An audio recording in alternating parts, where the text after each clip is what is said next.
Good morning, everybody. Welcome to Oulton Park for day 2 of this British GT bank holiday event. We have had a day off yesterday to rest and reflect upon everything that we enjoyed on Saturday afternoon. And now we're back for a full day of racing, headlined, of course, by the 2 British GT races later on today. But starting with the always exciting Ginetta Junior Championship, their second of 3 races. Their first one on Saturday afternoon was, well, just about everything you'd expect, really, from a Ginetta Junior race. Lots of close racing, lots of overtaking, and certainly something else we've come to expect this year, at least another win for Rocco Coronel, his 6th on the bounce. Only 1 of the 7 rounds so far this season have not gone the way of Rocco Coronel, and therefore you won't be shocked to hear that he holds a fairly healthy championship advantage as we arrive at this real driver's favourite circuit. Just a shade under 2.7 miles, 17 turns, all of them presenting a unique challenge, and well, it has a bit of a reputation, this place, for being tricky to overtake at, but that did not stop the teenagers on Saturday afternoon from putting on a great show. There was lots of side-by-side stuff and a little bit of overtaking into some of the more unorthodox places. Old Hall Corner and Cascades are surprisingly quick corners to start the lap. Then you've got the long run down the Lakeside Straight where the slipstream opens up the possibility for some overtaking into Island Bend. And then comes the more technical middle sector, the Shell Hairpin, the 2 chicanes at Britons and Hislops, Knickerbrook Corner, the blast up Clay Hill, the double apex right-hander at Druids, and then the most popular place to overtake, certainly Lodge Corner at the end of the lap. And it was Lodge Corner that saw a fair bit of drama yesterday afternoon, actually, and Saturday afternoon, and led to a post-race penalty in the end for Alfie Slater. Alfie Slater, who had finished 2nd on the road, was demoted down to 4th because he had a little bit of a moment. It wasn't a huge bit of contact that he had, but he sort of leant on Fred Green slightly whilst they were debating a podium place in the latter stages. Fred was elbowed out wide over the grass, and Alfie Slater was demoted off the podium. Alfie had, in that race, scored our racing's 201st podium finish in Ginetta Junior racing, but they are knocked back now to 200 because Rocco Coronel and Scott Lindblom, in the end, the only 2 R racing cars on the podium. But that was a brilliant result for our racing. They had, on the road at least, locked out the top 3 positions, and they notched up Ginetta Junior podium number 200 in front of what on Saturday afternoon was a big crowd. But Bank Holiday Monday, as always, is bringing lots and lots of spectators into the Oulton Park circuit. It's a brilliant place to come and enjoy a day's racing, especially when the weather is on your side. Now, whilst it is a little bit chilly this morning, it is mercifully dry for now. There are clouds in the sky. There is a threat of rain later on, but at least for now, the spectators are able to sit outside without the need for umbrellas and thick jackets, and I'm sure we'll see more and more of them pouring into the circuit over the next hour or so as the day starts to kick off completely. And also nice to see so many families here. I always do say, it's a bit of a cliche these days, that it is a great family day out, but it really is true. And on a bank holiday Monday, there are worse things you can do with your kids than bring them along and try and get them into motor racing. This is where I fell in love with motorsport. 25 or more years ago now, which is a scary thought, and it's nice to see more and more youngsters coming in and experiencing exactly the same thing here on this bank holiday Monday morning.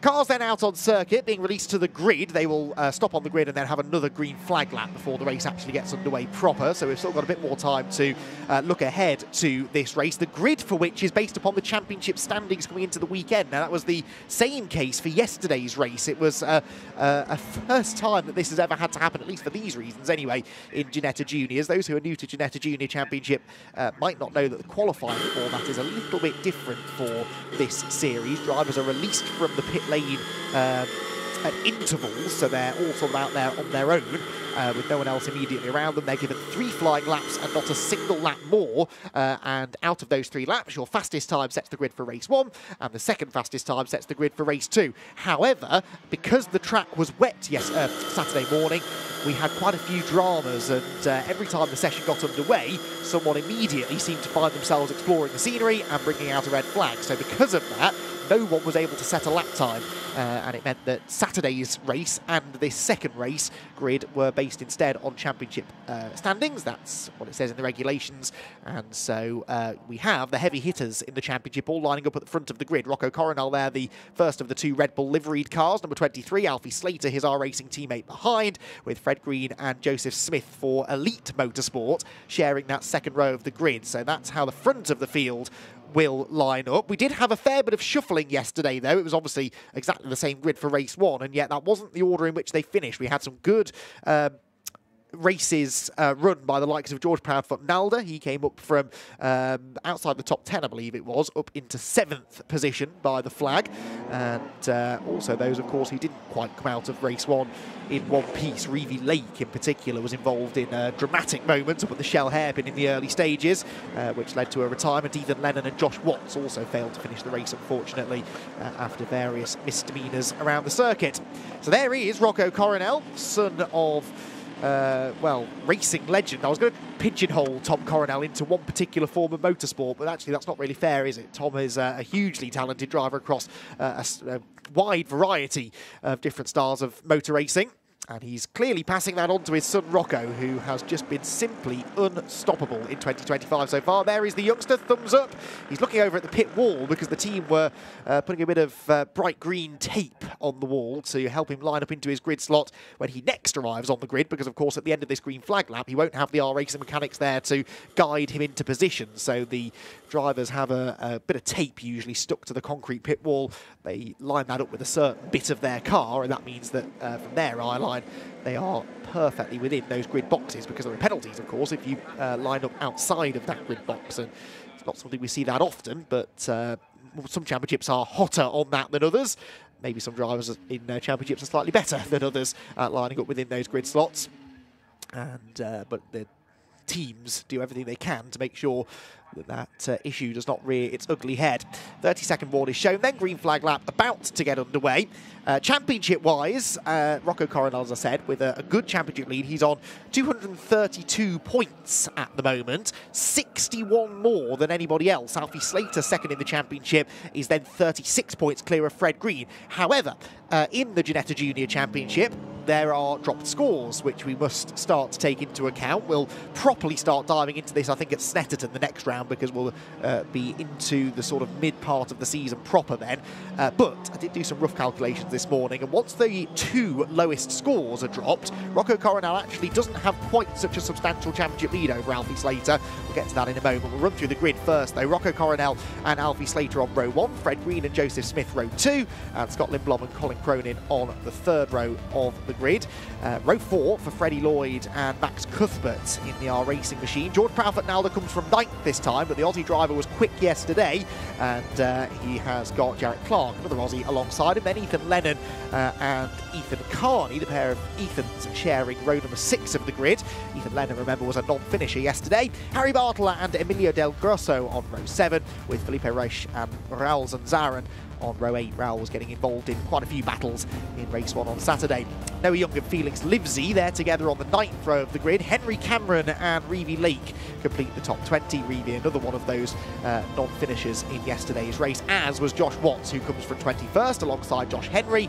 Katrina E for Tim Gray Motorsport has her teammate Matthew Chihuahua alongside, and it's Torin Byrne at the back of the grid. Now, Torin Byrne, I think, is going to be one to watch in this race. Torin has blown a bit hot and cold this season so far, but remember, Torin Byrne was one of the fastest drivers at Silverstone last time out, qualified on pole position, in fact, for the first race, but didn't manage to stay out of trouble in either races. Torin found that drama was very much the order of the day, and so clearly more issues heading into this one, which has put Torin Byrne at the back of the grid, I think because Torin was one of the drivers who brought about a red flag in the qualifying session, and so for that reason put to the back of the grid. I think Katrina E and Matthew Chihuahua might have been the other 2.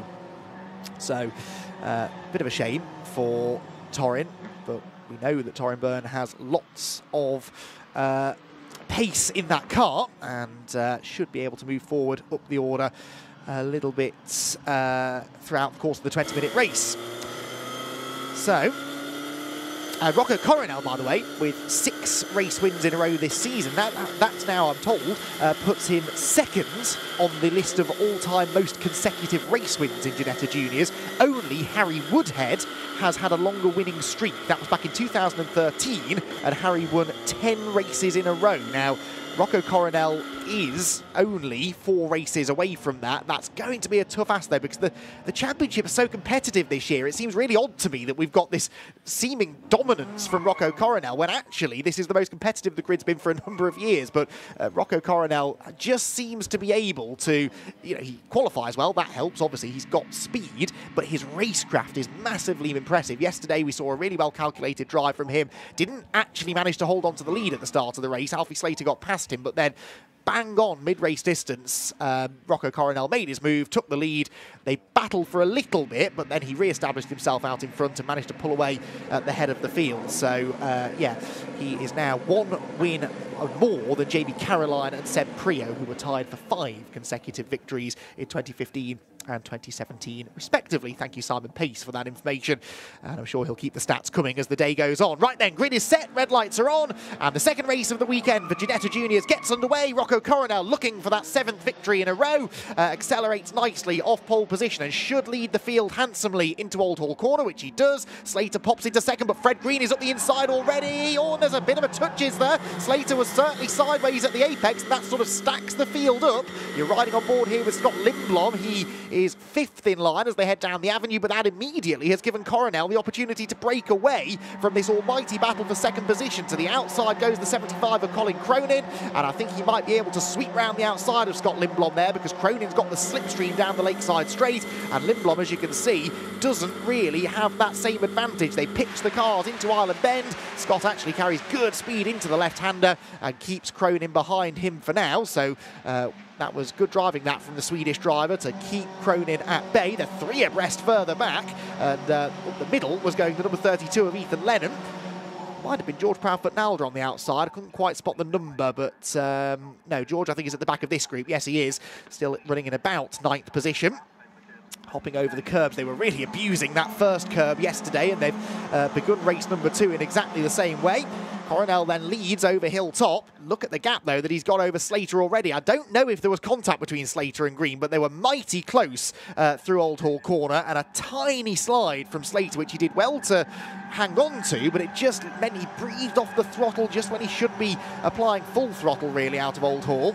And then that lost him momentum all the way down the avenue through Denton's. And by the time they arrived at Cascades, this was the sort of lead that Coronel had. Now, really, this group of drivers behind are going to have to work together if they're going to close in on Coronel. If they start knocking lumps out of each other in a battle for second place, then Coronel is going to be handed this race win on a plate.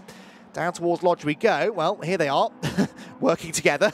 Not really, they're side by side. And Fred Green's up the inside of Alfie Slater, who in fairness didn't contest that, because I think Slater maybe agrees with me, who knows, because I think he knows that if they battle for second, they're not going to catch Coronel. So he settles back in line behind Green. The lead gap is 1.2 seconds, which in Ginetta Junior terms is an absolute age. And we'll watch now over the next couple of laps to see whether that gap does start to creep down at all.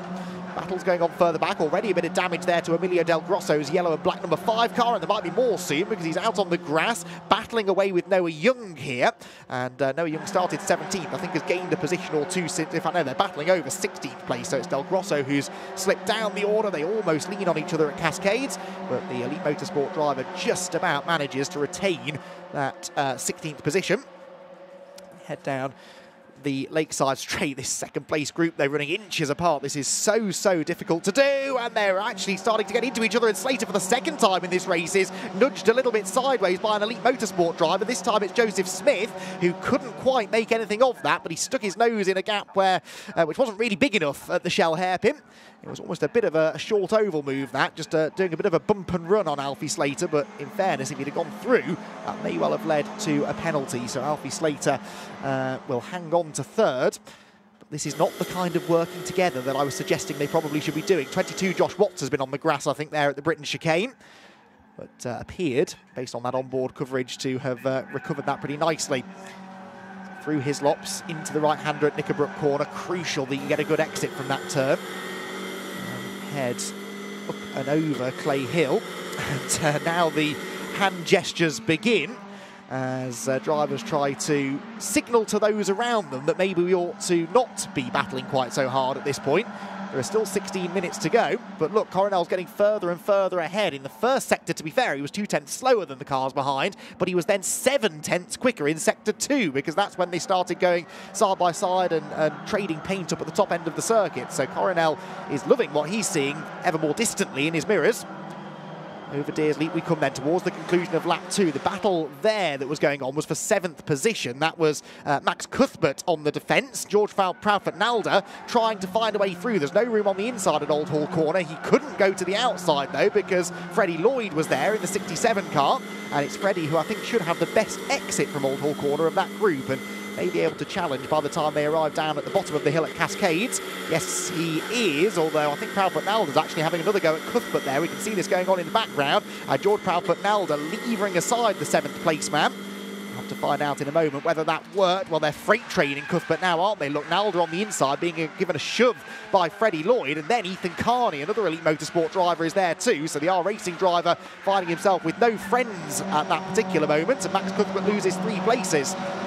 So that was a prime example of how finding yourself on the outside line when you don't have any teammates there to support you can really be costly. It's got Lindblom there losing 5th place meanwhile to Cronin. So Colin Cronin on the exit of Shell. That's an odd place to make a pass. Maybe there'd been a mistake from Lindblom at the previous corner, but anyway, Cronin in the elite car gains a position. So down into the Hislop chicane, Alfie Slater having a look there at Fred Green. He's really having a go. He's up the curb into the right-hand element of the chicane, and Fred Green had to take a wide line. That put him on a tight line into the left-hander. And guess what? That slows them all down. And so Rocco Coronel, I anticipate, will be getting further and further away now. For the 2nd lap in a row, the 2nd place man was actually quicker than the leader in Sector 1, but it's Sector 2 where Coronel is gaining the advantage. Another 7/10 gain that time as a result of the squabbling going on behind. Cronin there having got himself ahead of Lindblom. Won't really be able to see much of Lindblom behind him because one of his wing mirrors has been knocked inwards, the right-hand side of the car as we look at it. That's the passenger side, which of course is the side where Cronin will have the worst visibility. So perhaps Lindblom can use that to his advantage a little bit later down the line. Leading group comes across the timing line. Already Fred Green being warned about exceeding track limits. Now, we didn't really have that much chatter about track limits on Saturday, but already a few drivers being warned about it. Fred Green most notably in 2nd position. Max Cuthbert's race, meanwhile, continues to unravel. That's Felix Livesey now going around the outside, although not successfully on that occasion. Look at the way Cuthbert has dropped away from the group of cars, this group of cars, with whom he was battling a lap ago. So I don't know whether Cuthbert is carrying damage or an issue of some sort. He certainly doesn't have the pace we would expect him to have, given the fact that he started 8th, based upon his championship standing, championship position coming into the weekend. Cuthbert then with Livesey and now the 55 car in that group as well, of Jarrett Clark, who also has faded down the order from 10th on the grid. Cuthbert is the cork in the bottle, isn't he? The silver and black car with the pink highlights, forcing sort of Felix Livesey to settle in behind him there into Shell, and that almost allowed Ethan Lennon an opportunity to go to the outside, but he gets shuffled out wide and loses a position to Clark, and maybe to Raul Zanzaran. The Spanish driver is alongside him as well, and might be able to sweep through into the British chicane. Yes, he does. Felix Livesey, all 4 wheels off the ground over the curb, and Zanzaran goes rally crossing as well. And that will probably allow Ethan Lennon and maybe Emilio Del Grosso through as they head over Hilltop. But huge commitment over the curb there through the British chicane. You have to marvel at the mechanical engineering that goes into these Ginetta G40s, because I think a lot of other racing cars would have crumbled under that sort of abuse by now. And they've been doing it all week long through testing, through qualifying, through Saturday's race, and now again here on Monday morning.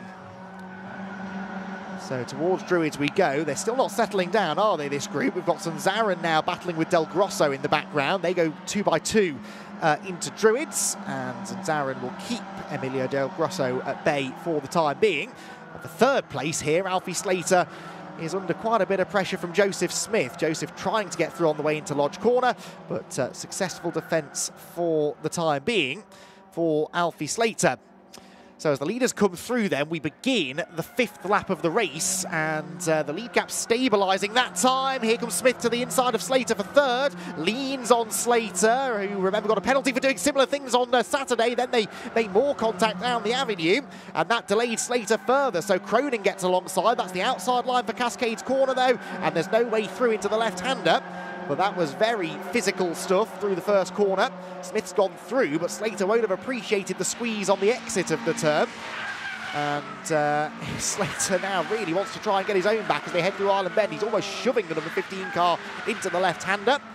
But pretty easy to defend into Shell. Well, I'll say that. There was almost a gap, actually, for Slater to slot himself into, but not able to do that for the time being. Drifts a little bit wide. Cronin nuzzles up alongside. Is there an overlap as we head towards the Britain chicane? I don't really think there is. And Slater just about able to close the door in the face of the elite driver. But he is very much the meat in this elite sandwich, isn't he, Slater? And his car doesn't look that happy. He understeers a bit through the Britain chicane. And that delays him even further, allows Smith to get away, and Cronin and now Scott Lindblom to close in. At last, thinks Slater, I've got a teammate coming in to this battle. He's been swamped by elite motorsport cars all race long, and finally has a teammate in behind him. Now, 10-second penalties applied to cars 8 and 27. 8 is Scott Lindblom, and 27 is Alfie Slater. This is for a false start. So it could be a false start or an out-of-position start. Now, Slater, yes, look, Slater, second on the grid, definitely in front of his box, I'd say, and I think Scott Lindblom may have had the same penalty because I don't see either of them jumping. I think that was an out-of-position start. So, having said before the race, that doesn't happen often in Ginetta Juniors. Well, it did happen to two drivers, and two drivers at the front of the field. So they're actually side by side now into Lodge Corner, but none of this really matters because they've got this 10-second penalty hanging over them. Slater elbowed out wide. Somehow Lindblom's got to the front of this group, but will not stay there post-race because of this penalty. George Proudfoot Nalder now nips to the inside of Cronin, who sort of found himself on the wrong line there, really, through Lodge Corner. And as we move now into the second half of the race, things really starting to intensify. Lead gap, by the way, is not coming down, even though Fred Green has now established himself securely in second place. He's not under any threat from the cars behind, but he's still 3/10 or so a lap slower than Rocco Coronel, so you're not missing anything there. This is side-by-side, though, for fifth position, I think now, isn't it, George Proudfoot Nalder? Yes, it is. George Proudfoot Nalder to fifth position. This has been, I would say, the best showing so far this season from George. He obviously wasn't able to start right at the front of the grid in either race, but he's managed to pick his way forward very effectively. On Saturday, he ended up 7th. He's now running in 5th position. That might, if he stays there, become a season best finish for George. Hammers the curbs through the Britain chicane. Bounces up and over Hilltop. And yeah, I think I'm right in saying this might be a first top 5 for George Proudfoot Nalder. And of course, it will become 4th with Lindblom's penalty. So Scott Lindblom with 10 seconds to be added onto his time post-race. It might not matter, though, because George Proudfoot Nalder's pace looks like it's going to carry him right onto his rear bumper anyway. Here comes the next group of cars through. Max Cuthbert there ahead of Ethan Lennon. There is your leader, Rocco Coronel. There is Fred Green, who has got a 5-second penalty for exceeding track limits. So the penalty's coming thick and fast this morning. The stewards are definitely up bright and early. And that will not please Fred Green. 5 seconds is not quite as dramatic a penalty as for Lindblom and Slater, but it will still drop him off the podium, I suspect, at the moment. So through the right-hander at Lodge Corner. Now, I mentioned earlier on, whilst we were covering the penalty situation, that Scott Lindblom had somehow emerged in 4th position. He might not be 4th for much longer because George Proudfoot Nalder has closed right in on him, but I believe in a moment we're going to take a look back at how he did it. This was Druids. Oh, Slater and Cronin tangled at Druids. That's a scary place to be making contact. And Scott Lindblom says thank you very much and nips to the inside of both of them. And of course, Nalder also then took advantage of that too. So that's how he got 4th position. He was then almost immediately afterwards handed a penalty. And now he's running wide at Cascades and opening the door for George Proudfoot Nalder, who continues this upwards charge through the order. He's to the inside into Island Bend. He had much better momentum off the corner, courtesy of that slide for Lindblom, and he's made the move stick by the time they arrive at Island Bend. So George Proudfoot Nalder really impressing me this weekend.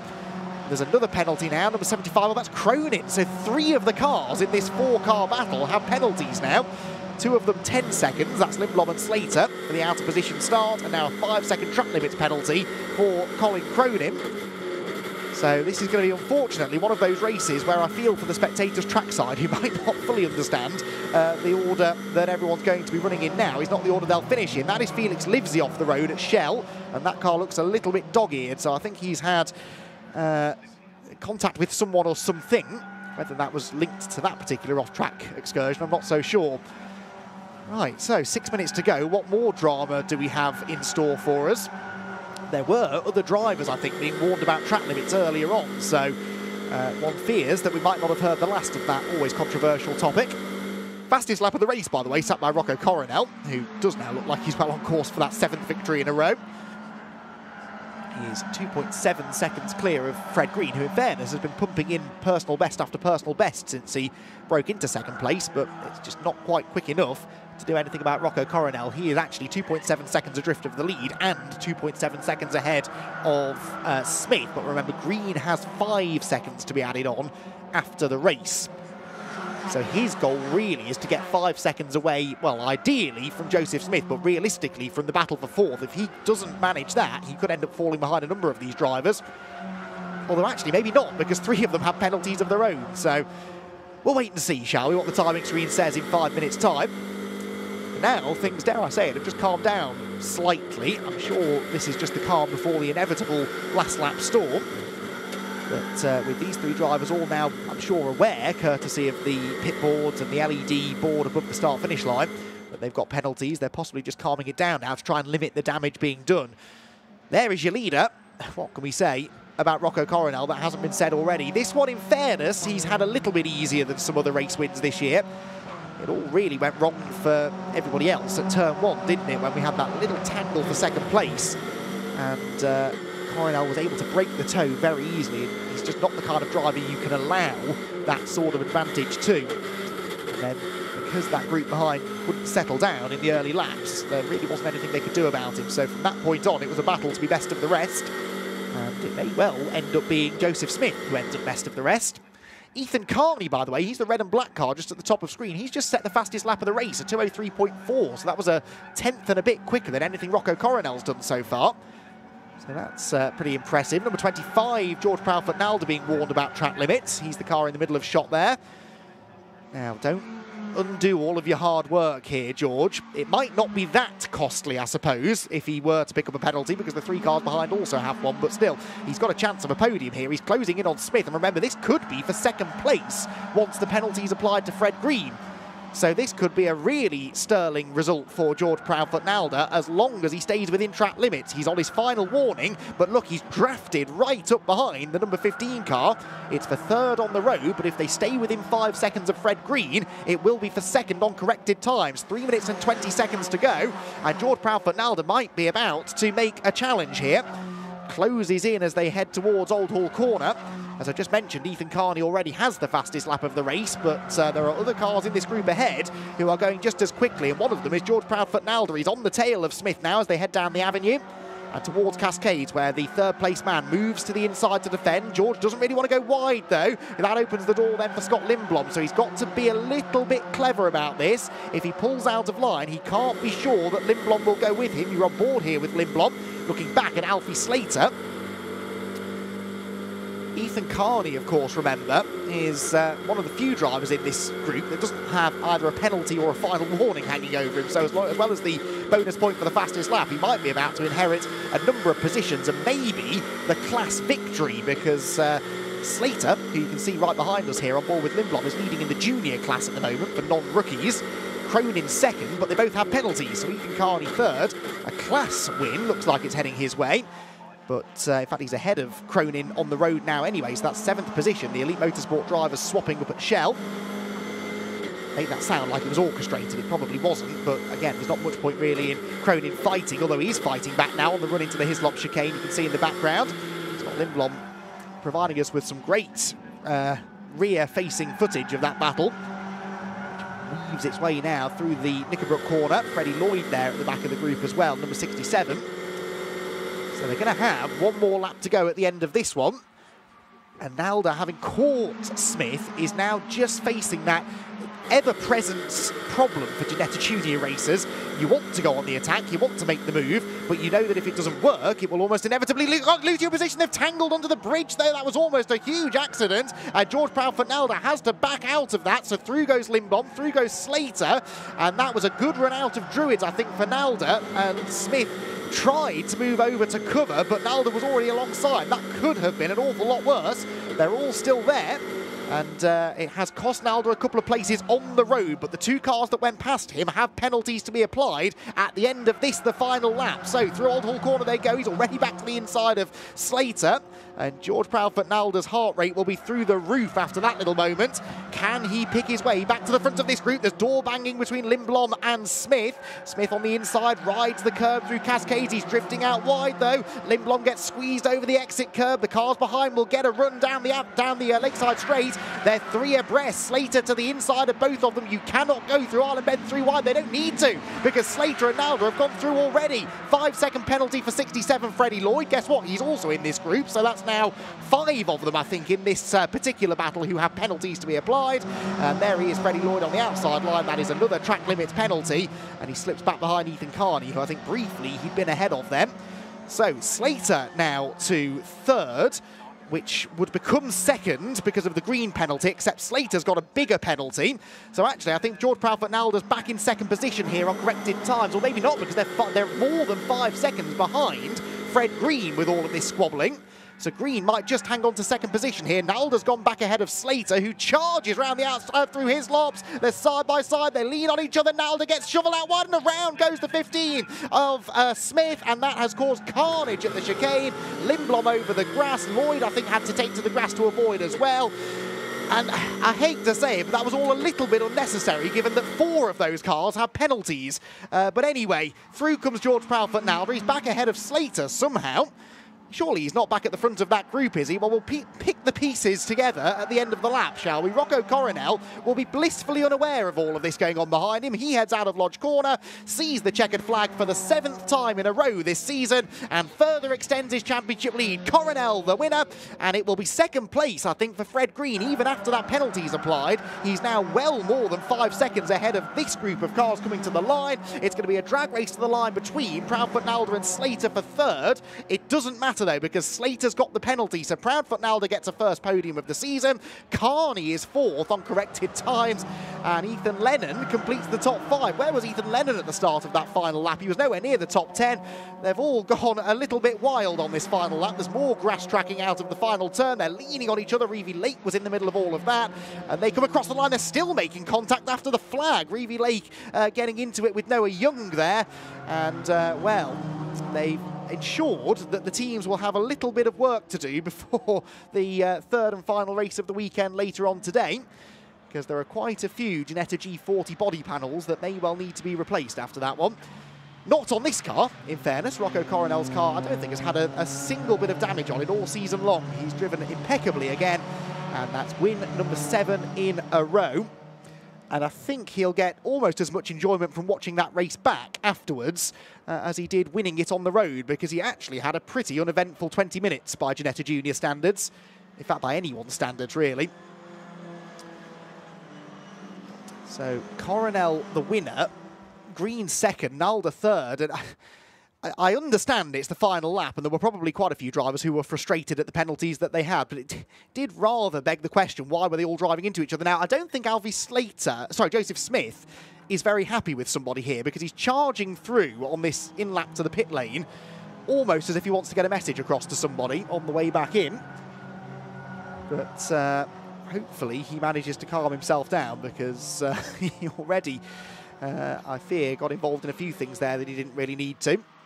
Scott Lindblom didn't come out of that very well either, did he? All the way down in 14th place after his grassy moment at the Hislop chicane and the 10-second penalty. So a lot to unpack at the end of that second Ginetta Junior race of the weekend. The good news for us neutrals is that we get to do that all over again later on this afternoon. They have a third race at 2:30. So make sure you're here to watch that one. That could be an absolute barnstormer with quite a few grudges to be settled, I think.